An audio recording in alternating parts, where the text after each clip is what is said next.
Hey guys, outside the shack today, I've got the CNC running. I've had it running most of the day, working on a couple more flags I've been doing. But I've been up here at the mill while the CNC runs. It was a cool day, just milling, the smell of milling in the air. So that's what I've been doing. But I'm gonna walk you up here for those of you that are new to the channel.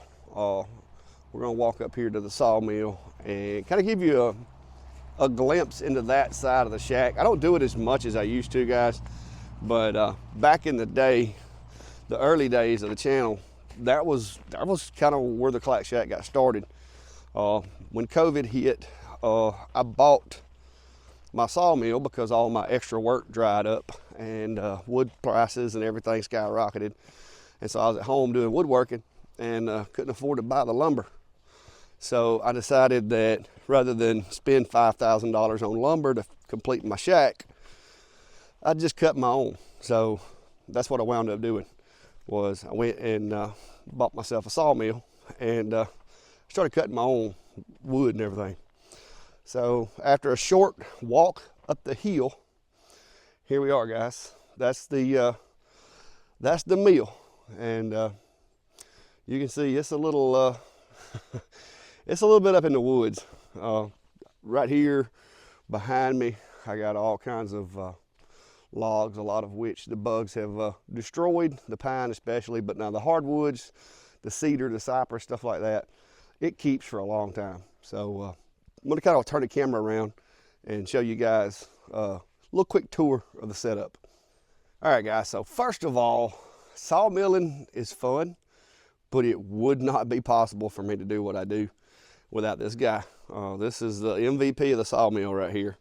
This is my MX50 Kubota. I use it to maintain the property as well as run the sawmill. And y'all, forgive my scrap pile up on the hill. I've been down for a while and I got all kind of scrap iron up there that needs to be hauled off. But this is the mill shop that I built. All of this wood that you see, every bit of it except for those power poles. The power poles, I kind of scavenged those here and there when our local power company was replacing some old poles. They had some that the bottoms were rotting on, and they left them in people's yards. And so I went around and volunteered to haul them off for folks and use them in my mill shop. And you can see I've got that's my sharpener back there. Of course, chainsaws and all that. And all the wood come off of this mill to do that. And this is the log I've been working on today. I don't know how much more I'm gonna do with it today. I got some stuff in the shop need to get done, but I just had to get up here today, guys. The doctors told me to wait until after Christmas to get to do anything too heavy, and it's the day after Christmas. So that's you know, luckily flipping these logs right here, because they can be challenging. I've done a few upgrades to my machine and it makes it a little easier. Plus, I use this massive 6-foot cant hook right here to flip them with. And if you use it properly, it makes the process a lot simpler. So those of you that aren't familiar with the sawmill, this actually is the cheapest sawmill that Woodmizer makes. It's a LX25. But you can see I've kind of clacticaled it a little bit here. Forgive the spider webs and the bird poop. But I've made it into a 4-post design. These things come as a 2-post, and all you have is these posts here. But it was a little wobbly at times, and I had some metal sitting around, and so I made myself some extra legs and kind of sturdied it up and stiffened it so that it does a lot better job of you know, staying sturdy. And also, when you're pushing the mill, you can kind of push from this, because if anybody that has an LX25, you know, you end up putting your hand on the gas tank and pushing at the gas tank. But with this, I can push from here, and of course you've got the handle over here where you engage the engine and everything that you push with. But you know, it's all sawmilling, guys, is a game about making sure everything is level and square with each other. And this log's not perfect, guys, but the blade that's on there has literally been sitting on this machine for months, not been used. So I didn't want to go put a new blade on there too with this log, because I just drug it up here, or picked it up and toted it up here. And it had a little sand on the outside, so I didn't want to put a brand new blade on there and then dive it off into some sand. But as you can see over here, this is cedar and cypress primarily on this little stack of stuff here. A lot of that, I cut this real thin so I can use it with a laser. Typically around 1/4 of an inch, 3/8. Some of the thicker stuff's a 1/2 inch, 1 inch for cutting boards and stuff like that, or some kind of, you know, plaques or whatever. But and over here, this is wood that was too good to throw in the scrap pile because it had some kind of characteristics or traits or whatever that I liked. And so it ends up over here. This is where most of my CNC projects, you know, signs and stuff like that, I'll come up here and grab a piece of this after it's got good and dry. I've been picking through it for months, so not a whole lot left. There is that one real thick piece of oak right there. I don't know if you can see it. I've kind of got my eye on that for when I get my big CNC. But yeah, that's all kinds of different materials. Some of the stuff that I actually throw away is pretty. I'm gonna be honest with you. But when you've got as much wood coming off these logs, you can see that if you see a log in the woods and the outside of it, you know, looks like this, and you're like, ooh, that's a ruined log, guys, it takes a long time for hardwood to rot all the way through. And all it does is adds that awesome color, spalting and stuff like that to it. So let me show you. Once you get into the meat of the wood, this is what you get. And you can see there's little tiny holes in there from some of the dust beetles and all that, but this stuff is awesome. And see, there's actually some worms were in that one. But it adds character to it if you're wanting rustic. But the closer to the heart of the tree you get and get away from that sapwood, the better it looks. And that's why I like this right here. That is some really good wood.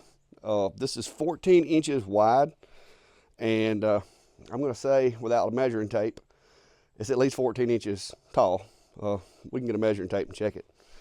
But my mill is capable of 22 inches, and I try not to go too crazy with it, especially today. This was actually the biggest piece of this oak I got left, and I probably should have went with a smaller one, coming off the back surgery and all. But yeah, it's close. It's 13 and some change. But my plan here is I'm going to mill down from here, like 1-inch boards all the way down. Now right here in the center where you see the pith of this tree is, some of that wood's going to check real bad. It's going to crack. Not going to be used for a whole lot. But the edges on this side and on this side will be some of the best looking wood in this whole log. So I don't throw it away because you can piece through it for small stuff and make some cool stuff out of it. But anyway, guys, this, like I said, this is where the mill is, and it is peaceful up here. I'm probably 300 or so yards from the road, up in the woods behind my house. The property does go a good ways back, but it's just quiet and peaceful up here. I like coming up and working. Sawmilling is very rewarding. Got some more wood right here I'm going to show you. Let me turn this camera around. Some of this right here, some of you guys might recognize. It's turned a little color, but a lot of black walnut in there. And believe it or not, wood does tan. You can see right there. That's some, I think that's either cypress or magnolia that's been sitting there for a while. And I'll come up here every now and then, grab one of those boards, take it to the shop, break it down into smaller pieces and use it for something. This is a lot for you guys that do turn pins and stuff. That's a lot of black walnut that I've kind of bundled up right there. But all of this wood, and there's a big black walnut, like 3-inch slab mantelpiece sitting on the side there, hiding. But all of this wood is made, like I said, from the mill. So it's not for everybody, guys. You got to have a lot of room. This is just kind of a view of the inside of the shack. These are my blades here. I've got one stack for sharpened blades and one stack for need to be sharpened. And then I got a stack over here for only use in case of emergency because they're burnt. But if I'm trying to cut something that I know has got metal in it, I can use one of those, but typically I'm not going to. Those, if somebody wants one for decorations or something, but those are pretty much ruined. They've lost teeth. Some of them even break. And then right down here, this little box here, if I can get my camera to go down there to it. Inside here, these are brand new Woodmizer blades that have never been used. Because I try to save those for when I got like a really specialty log or something. But to be honest, the ones that I sharpen cut just as good, if not better, than the Woodmizer ones. Using my little cheap BMS 25 sharpener right here, I'm able to put an F of an edge on them that they actually cut better, because I've learned how to put my set for my mill, because not every sawmill blade works on every sawmill. There's my setter, and my setter is actually made by Woodland Mills. I didn't like the one that Woodmizer made. I did like the Woodland Mill setter a lot better, because you didn't have to flip the blade inside out. But I set the set to where they cut really well for pine and hardwood. All right, guys, so like I said, that's about it. I mean, not a whole lot going on up here these days. I'm gonna put some of my tools up, and probably gonna wait and do this log later. I don't really have a whole lot of need for it. I have got it off the ground. It'll start drying a little bit, sitting there where it's at, and I can come get some more boards off of it later.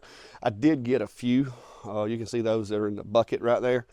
I'm gonna go ahead and put those in the kiln, let them be drying, and that way, when I do get to needing some CNC wood, I can just go grab one of those guys and throw it on the CNC. But anyway, guys, some of you had mentioned that you'd like to see the mill. It's been a while since I did a video, so here it is. But if you hadn't already, guys, hit that subscribe button, follow, like, share, all that good stuff. Hopefully in 2024, I'll get to do a little bit more stuff with the mill and kind of show you from stump to project. So maybe that'll work out. But anyway, until next time, guys, be safe and have a good day.